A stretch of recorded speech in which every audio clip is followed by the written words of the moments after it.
بسم اللہ الرحمن الرحیم۔ شروع کرتا ہوں اللہ کے پاک نام سے جو بہت بڑا مہربان نہایت رحم والا ہے۔ دوستوں، بہنوں، بھائیوں، بزرگوں، السلام علیکم ورحمۃ اللہ وبرکاتہ۔ ہم اپنے اس سیریل میں اسلامی وراثت کی کہانیوں میں آپ کو خوش آمدید کہتے ہیں، اور اس کی آج 2 نمبر قسط ہے، اور اس میں ہم فتح مکہ کو بیان کر رہے ہیں۔ فتح مکہ کی 2 نمبر قسط ہے اور اسلامی وراثت کی کہانیوں کی 3 نمبر۔ تو دوستو، ہم کل بیان کر رہے تھے ابو بصیر کی، جس کو حضور پاک صلی اللہ علیہ وسلم نے صلح حدیبیہ کے تحت واپس کر دیا تھا، ان 2 آدمیوں کے ساتھ جو وہ پیغام لے کر آئے تھے، اور راستے میں واپس جاتے ہوئے ابو بصیر نے انہیں کی تلوار سے ایک کو مار دیا تھا۔ دوسرے کو جب مارنے لگا تھا تو وہ بھاگ کر مدینہ کی طرف آ گیا تھا، اور مسجد میں حضور پاک صلی اللہ علیہ وسلم نے اسے دیکھا تو تیز دوڑنے کی وجہ سے سنگریزے اس کے پاؤں تلے سے اڑ رہے تھے۔ آپ نے فرمایا اس آدمی کو کوئی خوف لاحق ہے۔ پھر فرمایا تیرا برا ہو، تجھے کیا ہوا؟ اس نے کہا آپ کے ساتھی نے میرے ساتھی کو قتل کر دیا اور میں اس سے بھاگ آیا ہوں، اگر میں تیز نہ دوڑتا تو ضرور میں بھی قتل ہو جاتا۔ پھر اس نے رسول پاک صلی اللہ علیہ وسلم سے استدعا کی کہ وہ اسے ابو بصیر سے بچائے جو اس کے پیچھے پیچھے آ رہا ہے۔ آپ نے اسے زندگی کی امان دے دی۔ ابھی عامری مشرق مسجد میں اپنی بات مکمل نہیں کر پایا تھا کہ ابو بصیر اپنے مشرق مقتول نگران کو تلوار لٹکائے ہوئے نمودار ہوا۔ پھر اونٹ کو مسجد کے دروازے پر بٹھانے کے بعد حضور پاک صلی اللہ علیہ وسلم کی خدمت میں حاضر ہو کر آپ کو واقعات کی تفصیل بتانے لگا۔ پھر کہنے لگا یا رسول اللہ، آپ کا عہد پورا ہو گیا ہے اور اللہ تعالیٰ نے آپ کی طرف سے یہ ذمہ داری پوری کر دی ہے۔ آپ نے مجھے لوگوں کے سپرد کر دیا تھا اور میں اپنے دین کے متعلق فتنہ میں پڑنے اور اپنی توہین سے محفوظ ہو گیا ہوں۔ ابو بصیر کے اس قول سے واضح ہے کہ وہ اس بات سے حضرت پاک صلی اللہ علیہ وسلم کو اس امر پر راضی کرنے کی کوشش کر رہا تھا کہ آپ اسے مدینہ میں کام کرنے کی اجازت دے دیں اور دوبارہ اسے مکہ واپس جانے پر مجبور نہ کریں، اور اسے اس وقت آپ نے اسے مدینہ میں قیام کرنے کی اجازت نہ دی کیونکہ یہ بات معاہدہ حدیبیہ کے خلاف تھی۔ یہی وجہ کہ آپ نے ابو بصیر کے نقطہ نظر کو سننے کے بعد اسے فرمایا تو جہاں جانا چاہتا ہے چلا جا۔ ابو بصیر نے حضرت نبی کریم صلی اللہ علیہ وسلم سے استدعا کی کہ آپ مقتول مشرق عامری کے کپڑوں اور اونٹ کو غنیمت قرار دیں اور غنائم کی طرح سے غمس لے، لیکن آپ نے ایسا نہ کیا تاکہ قریش یہ نہ سمجھ لیں کہ آپ نے صلح حدیبیہ کے عہد کو توڑ دیا۔ آپ نے ابو بصیر سے فرمایا جب میں اس کا خمس لگاؤں گا تو قریش میرے بارے میں یہ خیال کریں گے کہ میں نے جن شرائط پر ان سے معاہدہ کیا تھا انہیں پورا نہیں کیا گیا، لیکن تو اپنے ساتھی کے کپڑوں کے ساتھ جو کچھ کرنا چاہتا ہے کر لے۔ پھر آپ نے ابو بصیر کی شجاعت اور بصالت پر اظہار تعجب کرتے ہوئے فرمایا اس کی ماں ہلاک ہو، یہ جنگ کی آگ کو بھڑکانے والا ہے، کاش اس کے ساتھ شجاع اور بہادر آدمی ہوتے۔ جب ابو بصیر کو پتہ چلے کہ رسول پاک صلی اللہ علیہ وسلم اسے مدینہ میں قیام کی اجازت نہیں دیں گے تو اس کے ذہن میں ایک انقلابی بہادر مسلمان کا جو دوبارہ شرک اور غلامی کی ذلت کو قبول کرنے سے انکار کرتا ہے نظریہ چھا گیا، اور اس نے اسی وقت اس نظریہ کا نفاذ کر دیا۔ اس نے مقتول مشرق کی تلوار کو اٹھایا اور غنیمت میں حاصل ہونے والے اونٹ پر بیٹھ گیا اور مغرب میں ایس کی طرف ساحل سمندر کو چل پڑا، جہاں بکثرت دریائی جانور اور درختوں کی جھگیاں ہوتی تھی، جن میں ایک انقلابی جس وقت چاہے چھپ سکتا تھا۔ ایس کی جانب سے ابو بصیر کا مقصد یہ نہیں تھا کہ وہ وہاں اقامت کے لیے جگہ پسند کر کے لوگوں کی نظروں سے پوشیدہ رہے، بلکہ اس کا مقصد اس سے بہت عرفہ اور اعلیٰ تھا۔ وہ یہ کہ وہ اپنی مشرق قوم کے خلاف بغاوت کا اعلان کر دے اور ان کے بڑے بڑے تجارتی قافلوں کے اس راستے پر غارت گری کرے جس کو ابو بصیر نے اپنے لیے بطور قلعہ کے پسند کیا تھا۔ پہلے انقلابی نے اپنے آپ کو آزاد کر لیا اور صلح حدیبہ کی وجہ سے اس کا مسلمانوں کے ساتھ کوئی انتظامی تعلق نہ تھا، اور وہ ایس میں اپنے قلعے سے قریش کے تجارتی قافلوں اور غارت گری کرنے لگے، اور مشرکین کے ان قافلوں کے آدمیوں پر اچانک حملہ کرنے لگے، اور جو مال یا قافلوں والے لے جا رہے تھے ہوتے ان میں سے اپنی ضرورت کی چیزوں کو قبضے میں کر لیتا اور پھر ایس میں اپنے قلعے میں واپس آ جاتا۔ ابو بصیر چونکہ دلیر اور شجاع آدمی تھا، اس نے قریش کو سخت خوفزدہ کر دیا تھا۔ مکہ والے اپنے قافلے کو شام کی طرف سخت پیرے میں بھیجتے، مگر اس کے باوجود یہ قافلے پہلے دلیر انقلابی ابو بصیر کی دستبردار سے بچ نہ پاتے تھے۔ جب قافلوں کے خلاف قریش اور خصوصاً اہل مکہ کے درمیان ابو بصیر کی انقلابی کارروائیوں کا چرچا ہونے لگا تو مکہ کے مشرکوں کے قید خانوں میں مقید کمزور مسلمانوں کی امیدیں پہلے انقلابی ابو بصیر سے مل کر ان قید خانوں سے نجات حاصل کرنے کے لیے انگڑائیاں لینے لگی تھی، اور رسول پاک صلی اللہ علیہ وسلم نے بھی ابو بصیر کی جوان مردی اور شجاعت کی تعریف کرتے ہوئے فرمایا، جب اس نے اپنے دونوں نگرانوں میں سے ایک کو قتل کر کے نجات پائی تھی، اس کی ماں ہلاک ہو، یہ جنگ کی آگ کو بھڑکانے والا ہے، کاش اس کے ساتھ بہادر آدمی ہوتے۔ ابو بصیر کے حق میں حضور پاک صلی اللہ علیہ وسلم کے ان کلمات میں یہ صریح اشارہ پایا جاتا ہے کہ ابو بصیر کی حربی کارروائیوں سے آگاہ تھے، اور جب تک صلح حدیبہ کا معاہدہ مسلمانوں اور قریش کے درمیان قائم رہا، مکہ کے قید خانوں سے جو مخور مسلم نوجوان نکل کر ابو بصیر کے ساتھ شامل ہوتے رہے، اور انہوں نے غیر جانبداری کا موقف اختیار کیے رکھا۔ آپ نے انہیں ہرگز سیاسی پناہ کا حق نہیں دیا۔ اگر یہ تعبیر صحیح ہے تو دوسری جانب وہ جو مشرکین کے خلاف فوجی کارروائیاں کرتے تھے، آپ اس کے ہرگز ذمہ دار نہیں ہو سکتے تھے۔ جبکہ مکہ کے قید خانوں میں مقید قریشی نوجوانوں کو ابو بصیر کے قصہ کا علم ہوا، اور اس کی شجاعت اور بصارت کے متعلق رسول پاک صلی اللہ علیہ وسلم کی حیرانگی کا پتہ چلا کہ آپ نے اس کے متعلق فرمایا ہے کہ اس کی ماں ہلاک ہوئی جو جنگ کے آگ کو بھڑکانے والا ہے، کاش اس کے ساتھ بہادر آدمی ہوتے۔ اور یہ کہ ابو بصیر اس میں مشرکین مکہ کے خلاف براہ راست مسلح کارروائی کرتا ہے، تو ان نوجوانوں نے یک بعد دیگر مشرکین مکہ کے قید خانوں سے بھاگ کر رہائی حاصل کرتا تو وہ ایس میں پہلے انقلابی ابو بصیر کے ساتھ جامع تھا۔ ابھی چند ماہ بھی نہیں گزرے تھے کہ ابو بصیر کے پاس 70 قریشی نوجوان اکٹھے ہو گئے تھے، جو سب کے سب مکہ کی جیل خانوں سے بھاگے تھے، اور سب کا سردار ابو جندل بن سہیل بن عمرو تھا۔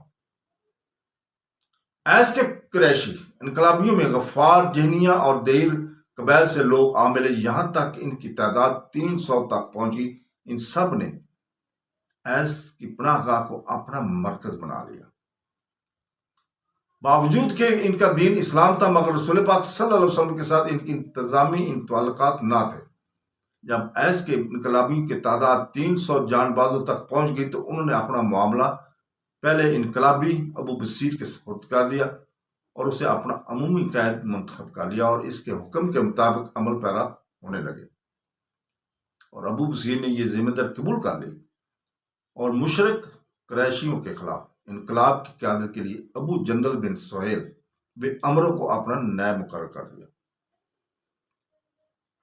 پھر ابو بصیر نے انقلابیوں کو تنظیم کی، اور ان میں سے عربی فوج اور منظم پارٹیاں بنائیں جو مشرکین مکہ کے ساتھ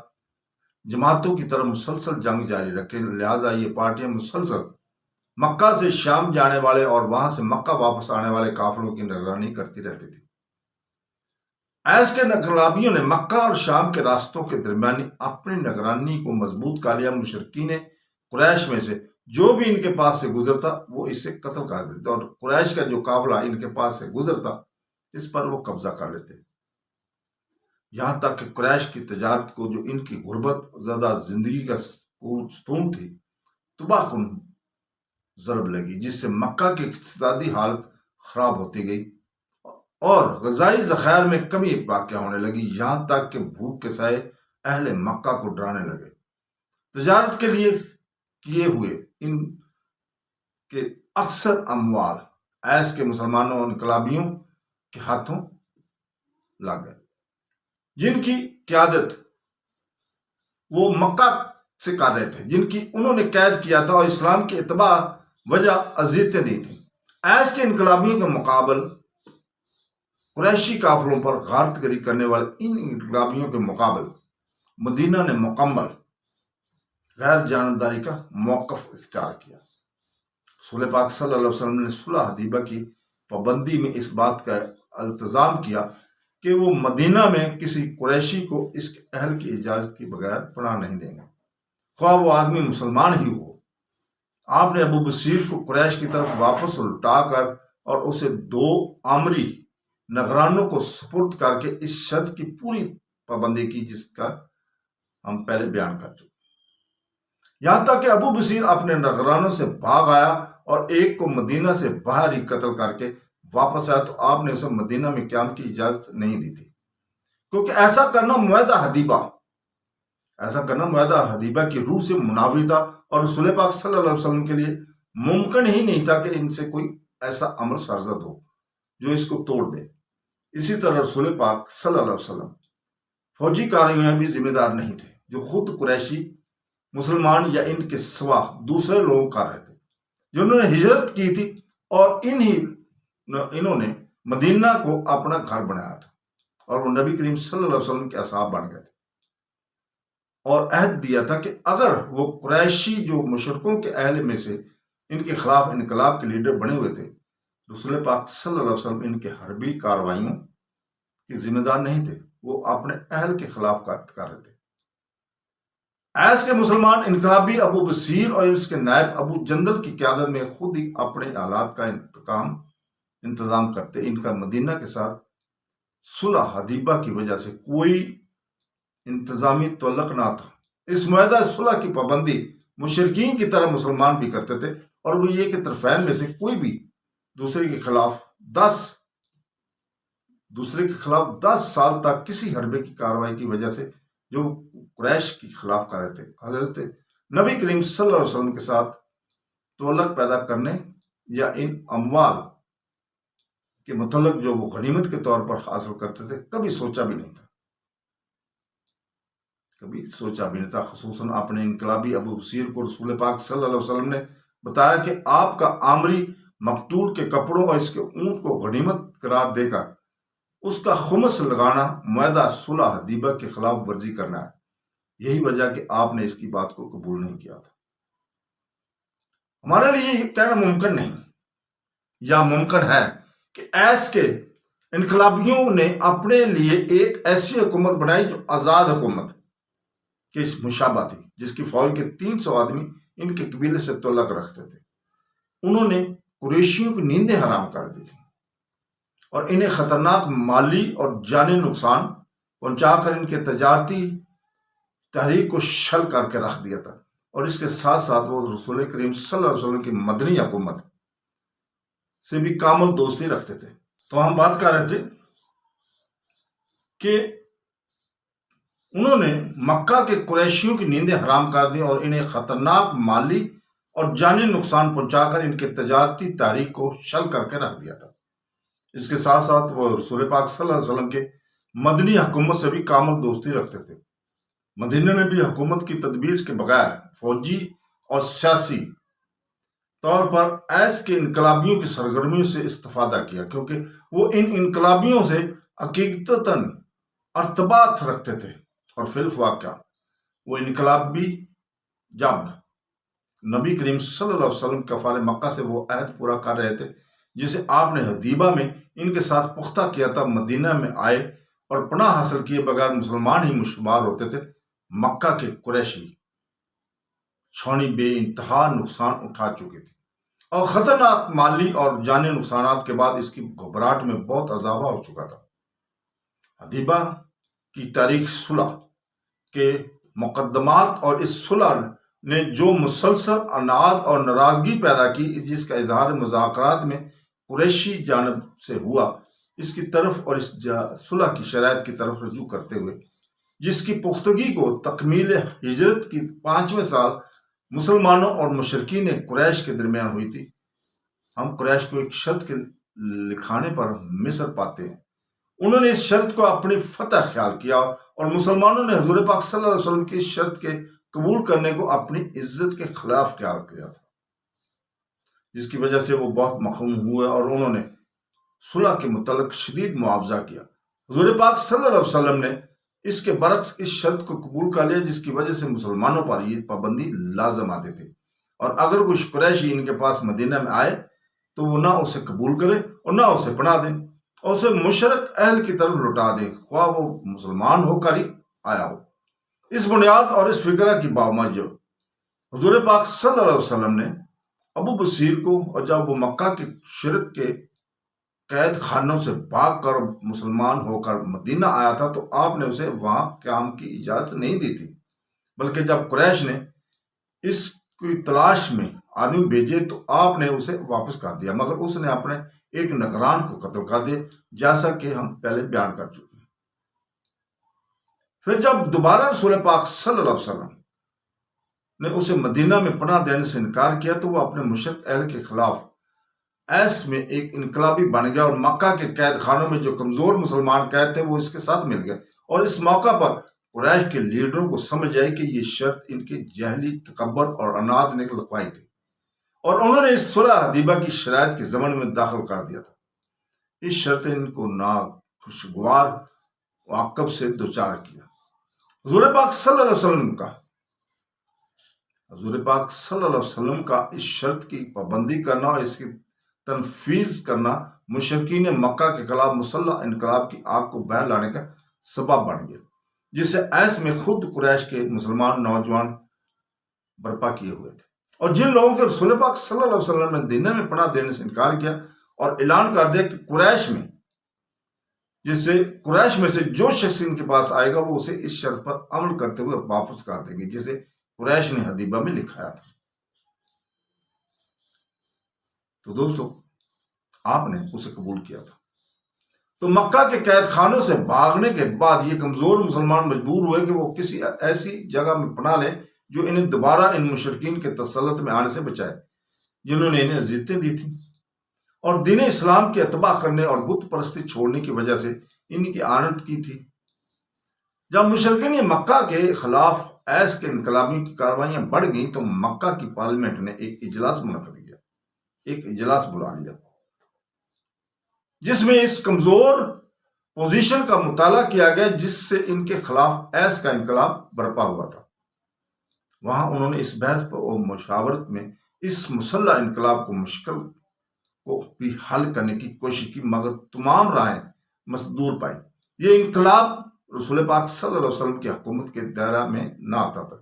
کہ قریش اس کی ذمہ داری آپ پر ڈالتے اور صلح حدیبہ کی شرائط کی روشنی میں آپ سے اسے روکنے کا مطالبہ کریں، بلکہ اس انقلاب کے شعلے مشرکین مکہ کے خلاف صرف انہی کی ایک شرط کی وجہ سے بھڑکے تھے۔ رسول پاک صلی اللہ علیہ وسلم نے قریش کی اس شرط کو پورا کرتے ہوئے ان نوجوانوں کو قبول کرنے اور انہیں مدینہ میں پناہ دینے سے انکار کر دیا، حالانکہ وہ مسلمان تھے اور انہوں نے مکہ سے اپنے دین سمیت بھاگ کر ہجرت کی تھی۔ قریش کے بس میں نہ تھا کہ ان انقلابیوں کے انقلاب کا کلا کما کرنے کے لیے ایس میں اپنے بیٹوں کو بھیجے، تو پھر کیا ہوگا؟ دارالندوہ میں قریش کے زمانے نے اس معاملے پر بار بار غور کیا اور اس پر عمر پر متفق ہو گیا کہ جن عظیم مصائب کا وہ برداشت کر رہے ہیں ان کا سبب صرف اور صرف وہ ظالم شرط ہے جسے اس کے جہلی تکبر نے لکھوایا تھا، اور انہوں نے اشارہ کیا تھا کہ اس صلح حدیبہ کی شرائط کے ضمن میں لکھا جائے، یعنی رسول پاک صلی اللہ علیہ وسلم کے یہ پابندی عائد کی تھی کہ اگر ان کے پاس قریش کا کوئی بچہ مدینہ آئے تو نہ اسے قبول کریں اور نہ اسے پناہ دیں، اور وہ دن کے طلب کرنے پر واپس کر دیں، خواہ وہ مسلمان ہی کیوں نہ ہو۔ انہوں نے بلا اتفاق یہ فیصلہ کیا کہ وہ رسول پاک صلی اللہ علیہ وسلم سے یہ التماس کرے کہ وہ ان پر مہربانی کرتے ہوئے معاہدہ حدیبہ کی 8ویں شرط کے باطل قرار دینے کو قبول فرما لیں، جیسے انہوں نے عذرا عناد معاہدہ میں درج کروانے کے پر اصرار کیا تھا کہ مدینہ میں ان کے بیٹوں کو خواہ وہ مسلمان ہو کر آئیں پناہ نہ دی جائے، اور انہوں نے یہ بھی فیصلہ کیا کہ وہ رسول پاک صلی اللہ علیہ وسلم سے رحم کی اپیل کرے کہ وہ ایس کے انقلابیوں سے مطالبہ کریں کہ وہ اپنے سیلی مقامات کو چھوڑ کر مدینہ واپس آ جائیں، اس لیے کہ ان کے سرکش بچوں نے ان کے خلاف جو انقلاب برپا کر دیا تھا اسے روکنے کی یہی ایک سبیل تھی کہ رسول کریم صلی اللہ علیہ وسلم ان انقلابیوں کو مدینہ بنا لیں۔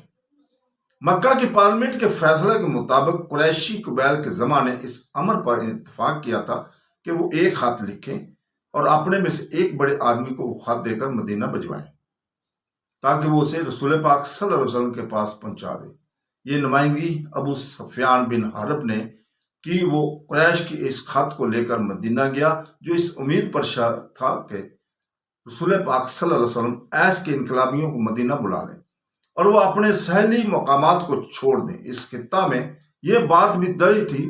اس خط میں یہ بھی بات درج تھی کہ قریش اس تکلیف اور شرط کے ساخت کرنے کو قبول کرتے ہیں جو ان کے اناد اور نحوست کا منہ بولتا ثبوت تھی۔ اس خط میں قریش نے رسول پاک صلی اللہ علیہ وسلم کو مخاطب کرتے ہوئے اس غصہ کو دور کر دیا جو ایذا دینے والے مشرکین کے ساتھ رکھتے تھے۔ ان مشرکین نے مکہ کے قید خانوں اور پناہ گاہوں میں انہیں بری طرح اذیتیں دیں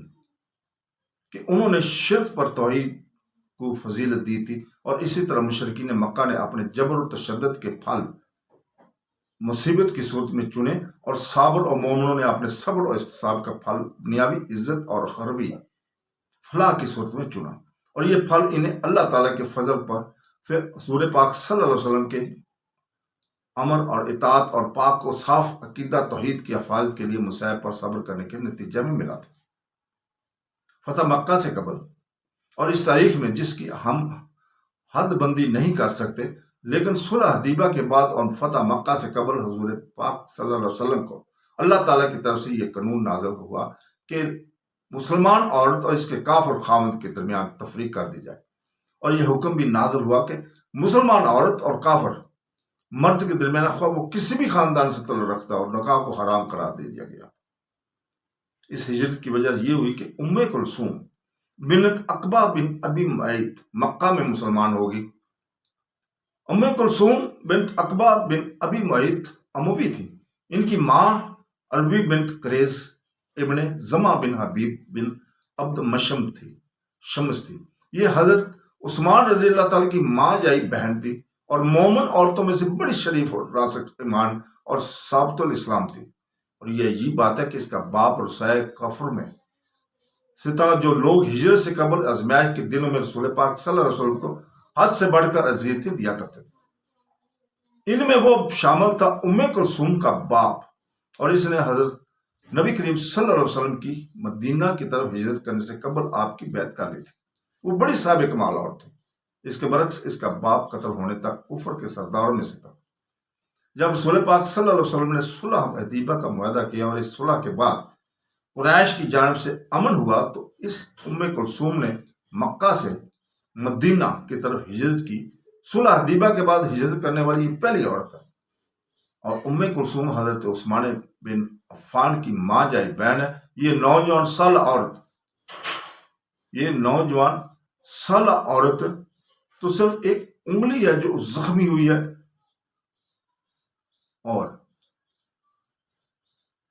جنگ بدر میں قید ہوئے تھے، اور مدینہ کے راستے میں جنگی مجرم کی طرح اس کا مارنے کا فیصلہ ہوا تھا۔ ام کلثوم نے شادی سے قبل نوجوانے میں مدینہ کی طرف ہجرت کی اور بیادہ گئی۔ فاہین اور سنن ثلاثہ میں اس کے حدیث موجود ہے۔ مدینہ میں زید بن حارثہ سے اس کی شادی کی۔ اس کی فوتگی کے بعد زبیر بن علوم نے اس کو اپنی زوجیت میں لے لیا، پھر چھوڑ دیا تو عبد الرحمن بن عوف نے اس سے شادی کر لی، تو اس کے ہاں ابراہیم اور حمید پیدا ہوئے۔ عبد الرحمن کے مرنے کے بعد عمرو بن عاص نے اس سے شادی کی۔ ابو وہ ان کے حوالہ عقد میں تھی کہ عمرو کی وفات ہوگی، اور ابن سعد کہتا ہے کہ حضرت نبی کریم صلی اللہ علیہ وسلم کی ہجرت کرنے کے بعد یہ ہجرت کرنے والی پہلی عورت ہے، اور ہم قریشی والدین کے کسی لڑکی کو نہیں جانتے جس نے ام کلثوم کے سوا خدا اور رسول کی طرف ہجرت کی ہو۔ عقبہ بن ابی معیط بن ابی عاص بن امیہ بن عبد الشمع بن عبد مناف جنگ بدر کے روز مشرک ہونے والوں کی حالت میں قید ہوا۔ یہ ان دو قیدیوں میں سے تھا جن کو مار دینے کا حکم ہوا تھا۔ اس کی تفصیل غزوہ بدر میں ہم بیان کر چکے ہیں۔ تو صرف ایک حیث میں کمزور انقلابی کو جو قوت اور شوکت حاصل ہو چکی تھی، اس نے کفار قریش کی نیندوں کو حرام کر دیا تھا، اور انہوں نے نہایت ذلت کے ساتھ رسول پاک صلی اللہ علیہ وسلم سے رحم کی اپیل کرتے ہوئے، واسطے ڈالتے ہوئے یہ استدعا کی تھی کہ آپ اس شرط کو ساقط قرار دے دیں جو حدیبہ میں انہوں نے تکبر اور نحوست لگائی تھی۔ اس شرط کی وجہ سے ان کا قافیہ بہت تنگ ہو گیا تھا اور انہیں اس شرط سے شدید دشواری ہو رہی تھی اور اسے سامنا کرنا پڑ رہا تھا۔ ایس کے انقلابیوں نے بت پرستی کے طوفان کے خلاف بہت اچھے فوائد حاصل کیے، جس سے بت پرستی ذلیل ہو کر جھک گئی، اور اس کے محافظوں نے جس شرط کو تکبر اور نحوست اور لوگوں کو دکھاوے کے لیے حدیبہ میں لگوایا تھا، اسے باطل قرار دینے کی استدعا کی۔ حقائق زیادہ سے زیادہ ظاہر ہونے لگے تھے، اور صحابہ پر بھی یہ بات منقش ہو گئی تھی کہ حضور پاک صلی اللہ علیہ وسلم جو اس شرط کو قبول کیا تھا، تو آپ کا فہم اس حد تک پہنچا ہوا تھا۔ ہمارے آواز جس کی حدود کو سمجھنے، رسول پاک صلی اللہ علیہ وسلم کی بات کو مان لینا اس سے بہتر تھا، جس کو وہ پسند کرتے تھے۔ قریش کی اس شرط کو نہ مانا جائے۔ اگر حدیبہ کے معاہدہ صلح میں قریش اس شرط کو برقرار رکھنے پر اثر نہ کرتا، تو ایسے میں کمزوروں کا انقلاب برپا نہ ہوتا، اور ان بہادر انقلابیوں نے قریشی شونی کو جس خطرناک مالی اور جانی نقصانات سے دوچار کر دیا تھا، یہ انقلاب مدینہ میں رہنے والے مسلمانوں کے لیے بہت فائدہ مند تھا، بہت فائدہ مند ہوا بھی تھا۔ انہوں نے بغیر اس میں شامل ہوئے اور بغیر محنت کیے اس سے بہت فائدہ حاصل کیا، کیونکہ صلح حدیبہ میں حضور پاک صلی اللہ علیہ وسلم نے جو شرائط قبول کی تھی، انہوں نے ان میں ابتری ڈال دی تھی۔ انقلاب کے نائب ابو جندل بن سہیل بن عمرو اور اس کے مسلمان قریشی بھائیوں کی آنکھیں ٹھنڈی ہو گئیں۔ ایس میں ان کے انقلاب نے وہ فائد حاصل کیے جن سے انہوں نے ظالم مشرکوں سے اپنے دین اور اپنی جانوں کا بدلہ لے لیا۔ ابو جندل اور اس کے ساتھی سربلند ہو کر ایس سے مدینہ آئے۔ یوں محسوس ہوتا تھا کہ ابو جندل کو شاداں اور فرما مدینہ داخل ہوتے دیکھ رہے ہیں، اور وہ مدینہ اور حدیبہ کی دردناک یادوں کو بیان کر، اور خاص کر اس بات کا تذکرہ ہو رہا تھا کہ رسول پاک صلی اللہ علیہ وسلم نے لوہے کی زنجیروں میں جکڑے ہوئے اسے اپنے مشرک باپ کی طرف واپس کرتے ہوئے، جو آپ نے مشرکین سے کہا تھا۔ آپ نے فرمایا تھا ہمارے اور ان لوگوں کے درمیان صلح ہوئی یا ہمارا باہمی معاہدہ ہوا ہے، ہم ان سے خیانت نہیں کر سکتے۔ ابو جندل صبر سے کام لو اور جان لو کہ اللہ تعالیٰ تمہارے اور تیرے کمزور ساتھیوں کے لیے فراغی اور رہائی کا راستہ بنانے والا ہے۔ بس یہ ہے وہ صابر مومن اور نوجوان ابو جندل جس نے حدیبہ میں رسول پاک صلی اللہ علیہ وسلم کے کیے ہوئے وعدے کو حقیقت اور واقعی شکل دیکھا، اور اللہ تعالیٰ نے ابو جندل اور اس کے مظلوم نوجوان ساتھیوں کے لیے رہائی کی سبیل پیدا فرما دیا۔ دیکھو یہ وہ ہیں جو لوگ مکہ کے قید خانوں سے نجات حاصل کرنے کے بعد شاداں و فرما ایس سے مدینہ آ رہے تھے۔ انہیں اپنی عظیم اسلامی سوسائٹی میں شمولیت کی اجازت مل گئی تھی۔ اس کے بعد اللہ تعالیٰ نے ان کے دلوں سے بات بھی کی کہ وہ آپ سے مہربانی اور رحم کی طلبگار ہے۔ نیز ہم نے شرائط صلح میں سے اس شرائط کو ساخت کر دیا، لہذا جو کہ قریشی مسلمانوں میں سے آپ کے پاس آئے، آپ اسے بغیر کسی تنگی کے اپنے پاس رکھیں، وہ امن میں ہوگا۔ ایس کے انقلابیوں نے ہم پر وہ دروازہ کھول دیا جس کے برقرار رہنا ٹھیک نہیں۔ ہم آپ کو رشتوں کے واسطہ دیتے ہیں کہ ان کو پڑھا دیں، ہمیں ان کی ضرورت نہیں ہے۔ تو دوستو، ہم اسی جگہ پہ رکتے ہیں۔ کل انشاءاللہ تعالیٰ اس کی اگلی قسط آپ کے سامنے 3 نمبر فتح مکہ کی بیان کریں گے، اور مین جو ہے ہماری سیریل اسلامی وراثت کی کہانیوں کی 4تھی قسط ہوگی، اور اس کا حصہ 3 ہوگا فتح مکہ کا۔ تو کل تک کے لیے اجازت، اللہ حافظ۔